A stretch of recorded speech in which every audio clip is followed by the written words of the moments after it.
Dans la Turin des années 1930, une ville industrielle où les cheminées d'usines crachent leur fumée et où le ronronnement des chaînes de montage de Fiat rythme la vie quotidienne, naît Aldo Maxione en 1935.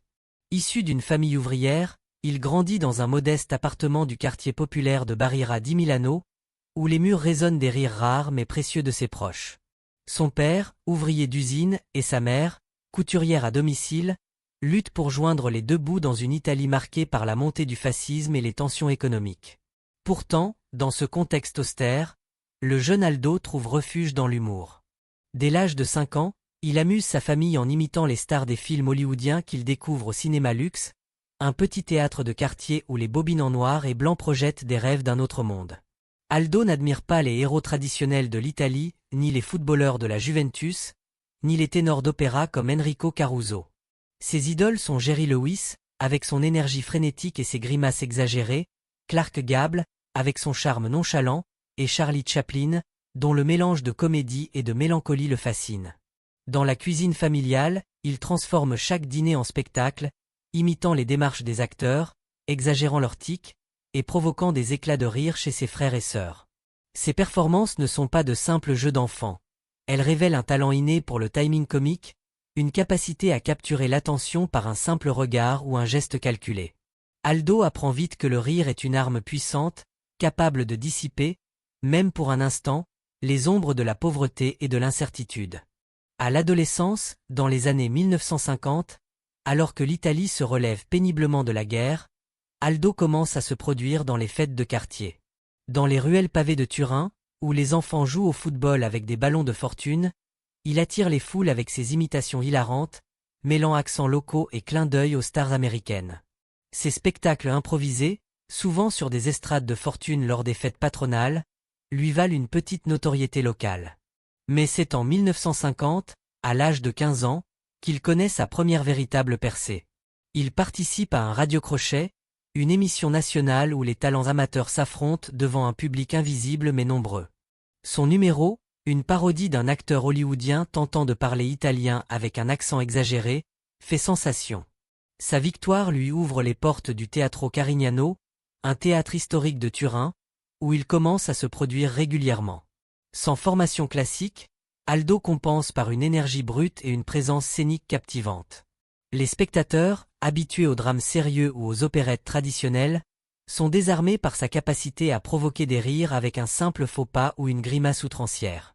Le théâtre devient son laboratoire, un espace où il expérimente de nouveaux gags, affine son rythme comique et découvre l'importance du silence entre les blagues. Chaque soir, il observe les réactions du public, ajuste ses mouvements et apprend à transformer l'absurde en article. Ces années formatrices à Turin posent les fondations d'une carrière qui va bientôt transcender les frontières. Au début des années 1960, Aldo rejoint un groupe qui va redéfinir sa trajectoire, les Bruto. Ce collectif, composé d'artistes italiens excentriques comme Gianni Zulo, Ettore Bruno, Jacques Guerini et Elio Piatti, est une explosion de créativité anarchique. Leur style, un mélange improbable de rock'n'roll, de burlesque et de parodie, défie toutes les conventions. Sur scène, ils ne se contentent pas de chanter. Ils trébuchent volontairement, se jettent contre les décors, portent des costumes absurdes, vestes trop grandes, chapeaux ridicules et interrompent leurs chansons par des blagues improvisées ou des chutes spectaculaires. Leur énergie brute, presque chaotique, résonne avec l'esprit rebelle des années 1960, une décennie marquée par la révolte juvénile, les bouleversements culturels et une soif de liberté. Les Bruto deviennent rapidement une sensation en Italie, où leur humour physique et leur irrévérence séduisent un public lassé des spectacles traditionnels. Leur popularité s'étend bientôt à la France, où la contre-culture des années 1960, portée par des figures comme Jean-Luc Godard ou Serge Gainsbourg, trouve un écho dans leur style déjanté. Ils se produisent dans des salles prestigieuses, notamment l'Olympia à Paris, un lieu mythique où passent des légendes comme Édith Piaf, Yves Montand ou Charles Aznavour. Lors de ces spectacles, souvent en première partie de grandes stars, Aldo se distingue par son charisme. C'est à l'Olympia, en 1963, qu'il dévoile pour la première fois ce qui deviendra sa signature, la démarche Maxione. Ce pas, à la fois ridicule et hypnotique, est une parodie exagérée de la virilité.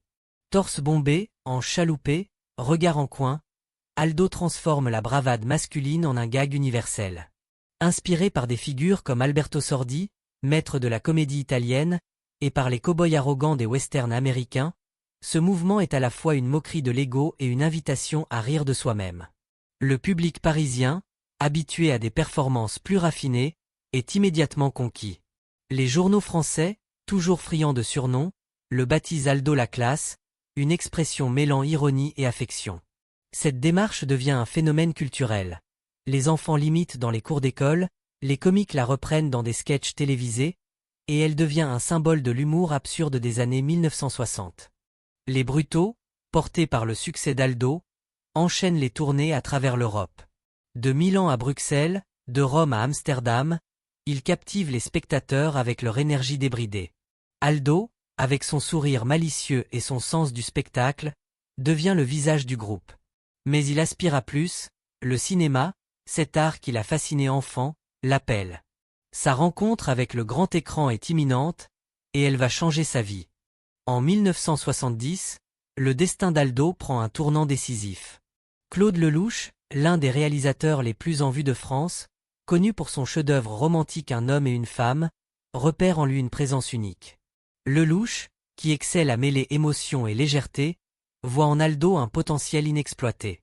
Il lui offre un rôle dans Le Voyou, 1970, un thriller sombre avec Jean-Louis Trintignant. Bien que son personnage soit secondaire d'un acolyte dans un monde de criminels, Aldo impressionne par sa capacité à voler la vedette avec un simple regard ou un geste subtil. Dans une scène, son haussement d'épaule, chargé d'ironie, suffit à détendre l'atmosphère pesante du film. Les critiques, surpris par la présence d'un comique burlesque dans un drame, saluent son charisme discret. 2 ans plus tard, Lelouch fait à nouveau appel à lui pour l'aventure, c'est l'Aventure, 1972, une comédie criminelle réunissant un casting d'exception. Lino Ventura, Charles Denner et Jacques Brel. Dans ce film, Aldo incarne un personnage secondaire dont l'énergie comique apporte une légèreté bienvenue à l'intrigue. Une scène, devenue légendaire, montre les personnages principaux adoptant collectivement la démarche Maxione dans un moment d'absurde camaraderie. Ce clin d'œil, où la fiction semble rendre hommage à la réalité, marque un tournant. Le film est un triomphe commercial, attirant des millions de spectateurs à travers l'Europe, de Paris à Madrid. Aldo n'est plus seulement un artiste de scène. Il est une icône culturelle, un nom capable de remplir les salles. Dans les années 1970, Aldo Maxione devient une figure centrale du cinéma comique franco-italien. Son style, basé sur le mouvement, le rythme et l'expression, transcende les barrières linguistiques. Contrairement à d'autres comiques qui misent sur des dialogues spirituels, Aldo excelle dans l'art du corps. Un haussement d'épaule, un regard en coin, une chute calculée. Chaque geste est une punchline. Ce qui avait commencé comme les imitations d'un enfant dans une cuisine turinoise s'est transformé en une révolution comique, et l'Europe entière en est témoin.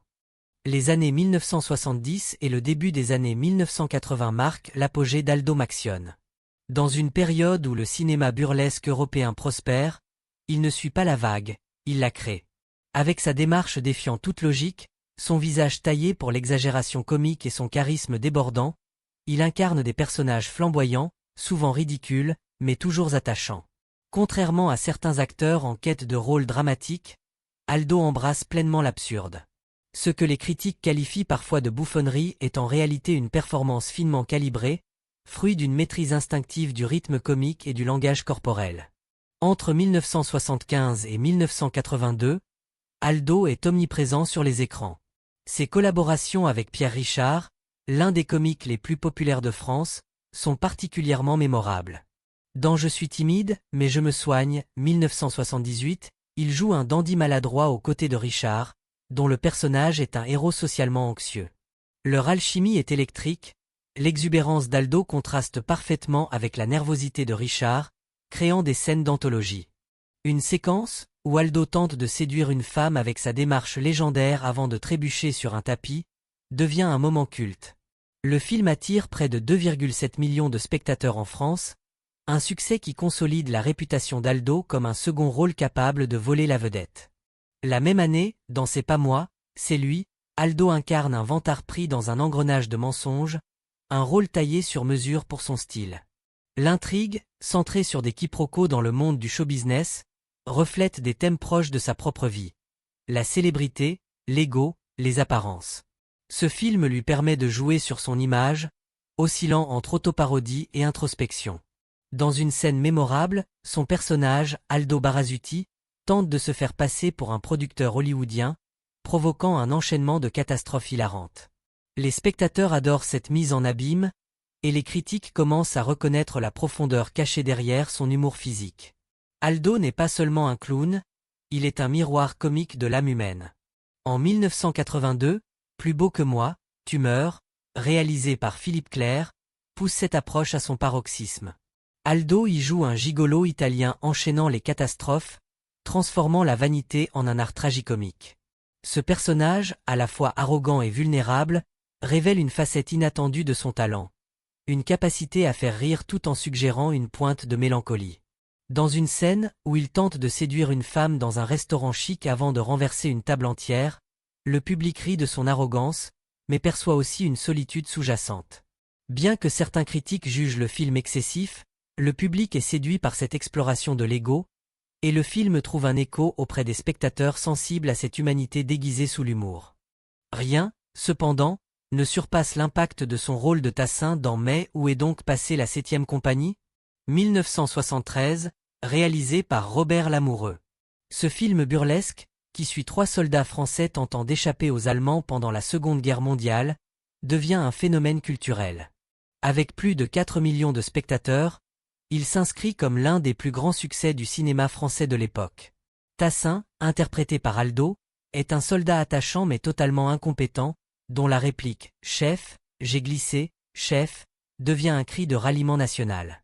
Cette phrase, répétée dans les cours d'école, les bistrots et les dîners, fait de Tassin une figure légendaire, au même titre que les héros de BD comme Astérix ou Tintin.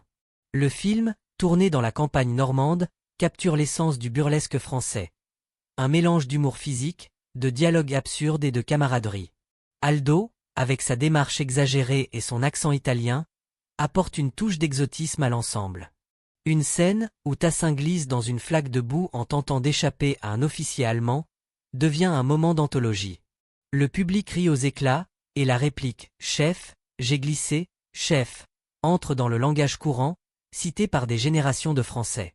Mais derrière ce triomphe, les coulisses sont marquées par des tensions.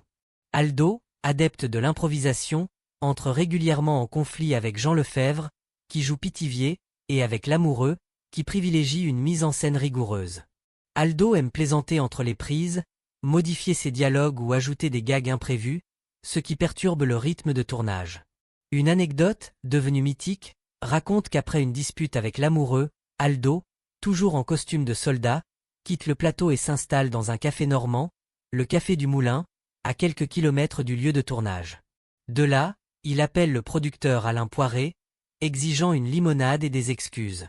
Poiré, amusé par l'audace d'Aldo, envoie une voiture avec une bouteille de limonade, mais Lamoureux reste inflexible, refusant de céder à ce qu'il perçoit comme un caprice.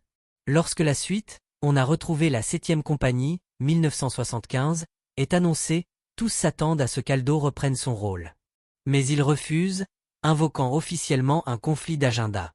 En réalité, les tensions avec l'équipe sont devenues irréconciliables. Des rumeurs circulent, certains disent qu'Aldo a exigé un cachet plus élevé, d'autres qu'il ne supportait plus l'approche rigide de Lamoureux.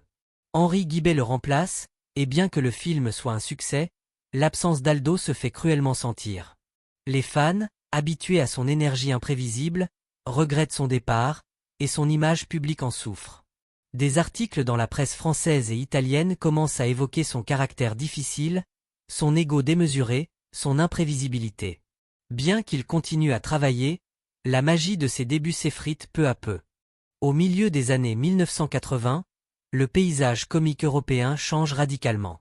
Le burlesque exubérant, dont Aldo est le champion, cède la place à un humour plus sophistiqué, porté par des figures comme Coluche, Thierry Lhermitte ou plus tard, Jacques Villeray. Les spectateurs, autrefois séduits par les pitreries physiques d'Aldo, se tournent vers des anti-héros introspectifs ou des comédies ancrées dans la réalité sociale, comme Les Bronzés ou La vie est un long fleuve tranquille. Aldo, avec sa théâtralité flamboyante et sa démarche outrancière, peine à s'adapter à ce nouveau paysage. Il apparaît dans des films comme Le Cow-Boy, 1985, de George Lautner, où il joue un shérif maladroit dans une parodie de western, ou Aldo et Junior, 1984, une comédie où il forme un duo improbable avec le jeune Rémi Laurent. Mais ces projets, mal reçus par la critique, ne retrouvent pas l'éclat de ses succès passés. Le Cow-Boy, par exemple, est critiqué pour son humour daté, et Aldo et Junior échouent à capturer la magie des collaborations avec Pierre Richard. En 1986, Pizzaiolo et Mozzarella, une comédie musicale ambitieuse se déroulant dans l'univers coloré d'une pizzeria italienne, tente de relancer sa carrière. Avec ses décors stylisés, ses chansons entraînantes et ses numéros de danse, le film vise à moderniser l'image d'Aldo. Mais les critiques le jugent forcé et dépassé, et le public, désormais attiré par des stars comme Coluche ou Jean-Marie Bigard, boude le film. Aldo, désormais dans la cinquantaine, semble hors de son temps. À la fin des années 1980, Aldo prend une décision radicale. Il abandonne Aldo la classe, son alter ego comique. Sans ce personnage, il se retrouve face à un vide existentiel. Les réalisateurs, habitués à le voir dans des rôles stéréotypés de fanfaron, ne savent plus quoi lui offrir. Il tente un retour discret dans les années 1990, avec des apparitions dans des séries télévisées comme Les Cœurs brûlés et des spectacles de théâtre dans des petites salles parisiennes. Mais la nostalgie ne suffit pas à raviver sa gloire. En 1991, Albert Uderzo, le célèbre dessinateur d'Astérix, lui rend hommage dans Astérix, La Rose et le Glaive, en le caricaturant sous les traits d'un légionnaire vaniteux marchand avec la démarche Maxione. Cet hommage, à la fois touchant et ironique, reflète son statut, une légende devenue caricature. Sa dernière apparition au cinéma a lieu en 2004, dans Travaux, on sait quand ça commence, de Colin Serrault. Il y joue un carreleur incompétent, un rôle qui fait écho à son propre parcours. Sa performance, drôle mais teintée de mélancolie, suscite des rires doux amers. Dans une scène où son personnage tente de poser des carreaux avant de provoquer un désastre, le public rit, mais perçoit aussi la fragilité d'un homme confronté à son déclin. Les spectateurs, nostalgiques, ressentent la perte d'une époque révolue. En 2010, à 75 ans, Aldo surprend le monde en participant à La Ferme Célébrité, une émission de télé-réalité tournée dans une réserve animalière en Afrique du Sud. Dans un cadre improbable, entouré de vedettes médiatiques comme Michael Vendetta, David Charvet ou Kelly Bochanko, il semble hors de place. Pourtant, avec ses lunettes de soleil emblématiques, son accent italien prononcé et sa démarche inimitable, il conquiert rapidement les autres participants. Dans une émission conçue pour créer des tensions, Aldo devient une figure apaisante, partageant des anecdotes sur ses années à l'Olympia ou ses tournages avec Pierre Richard. Une soirée, autour d'un feu de camp, il raconte comment il a improvisé une scène dans l'aventure, c'est l'aventure, provoquant les rires de ses camarades, qui découvrent avec surprise son passé légendaire. Mais les exigences physiques de l'émission aux travaux agricoles, soins aux animaux, vie en plein air sont trop lourdes pour un homme de son âge.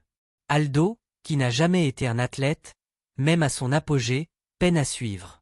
Les caméras le montrent grimaçant en trayant une chèvre, toussant après avoir nettoyé une porcherie, ou s'allongeant après quelques minutes de travail.